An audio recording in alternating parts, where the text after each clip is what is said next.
Hi, I'm Danny Lipford from Today's Homeowner. This is a very special place here in New Britain, Connecticut. I'm at the home of Stanley Hand Tools, and this is what they call their antique room for obvious reasons. I'm surrounded by fantastic displays of different tools that Stanley has developed over the years, and I'm here to help them celebrate the 170th anniversary of this iconic American company. In addition to the items in the antique room, there is also a lot of other memorabilia stored at this facility. And Alan Martin, the unofficial historian here, is showing me around the place. These are the offices in 1900. One telephone. Did you find it? Nope. Oh, okay. Yeah, the old one. Wow. And that includes a storage room they call the vault. Well, here we are, Danny, in a hand tools vault. Oh, geez.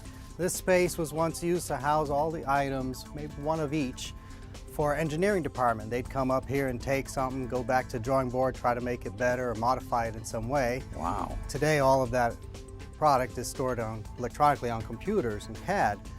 We maintain the space so we can use it as our historical vault. Man, there's thousands of tools in here. Thousands, absolutely Unreal. thousands. Something like this here, one of the first utility knives. Oh, really? Stanley introduced in 1936. Huh. You can see how it's changed over the years from Yeah, where it it changed a began. little bit. I see the holes in it here, and they're Holes. not much of a difference. Of course, the things you guys have out now fold and twist and Oh, absolutely. everything else. Absolutely. But well, what else is in here? I mean, we I have see rows tons of things. tape rules, push drills, screwdrivers. Other rows have bit braces, levels, you name it.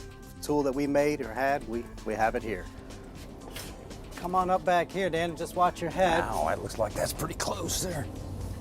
Alan, you know, I hear a lot of people talking about collecting planes. They go around to garage sales all over the place to build out their collection. We have quite a selection of planes here too, Danny. Yes, you do. A little bit of everything here, man. It's so Something beautiful. like this 1904 block plane. Wow, man, I'm scared to even touch some of this stuff.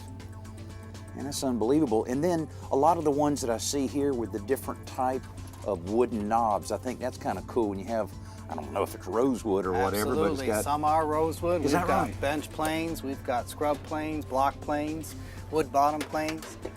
Just about one of every one we've ever made. A tool junkie like me could get lost for days in a place like this. But in addition to the tour, Alan also gave me some insight on how the company began.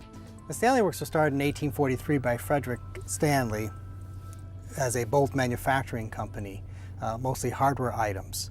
A few years later, across town in New Britain, his cousin Henry started a company known as Stanley Rule and Level. That became one of the largest tool manufacturers and one of the most respected. In 1920, the two companies merged under the name the Stanley Works, and Stanley Rule and Level became known as a hand tools division. 2013 represents our 170th year in business and 50 years for the anniversary of the Power Lock tape rule.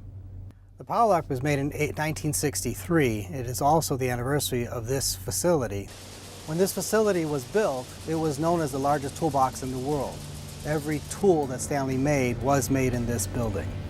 Today, the New Britain plant primarily produces tape measure. Yeah, and the product hasn't changed much. I mean, we've made some tweaks to it, but it is a badge of the professional. There's no doubt about it. But his manager, Terry Christensen, told me there's more to the history here than just the facility. One of the more important things is that Stanley Power Lock Rule is celebrating its 50th year. The second piece is that the building has actually been here 50 years. And third, and most importantly, is the employee to my left, Bob Mitchell, is celebrating his 50th anniversary with Stanley. And just like the other tools in the vault, the tape measure has evolved too. So Chris, I guess the whole evolution of Power Lock really started somewhere up in here. Yeah, that's exactly right, Danny. So really, if you look at the tapes that we have on the top, these are all about push-pull tapes. This is really before the coilable spring brought into play. So really what the end user would do is he'd just pull or push the tape into the casing, right? Man, it's changed a lot. And then as things emerged, so these are really around the 1930s time period. I got you. And as things emerged, the spring was brought into play.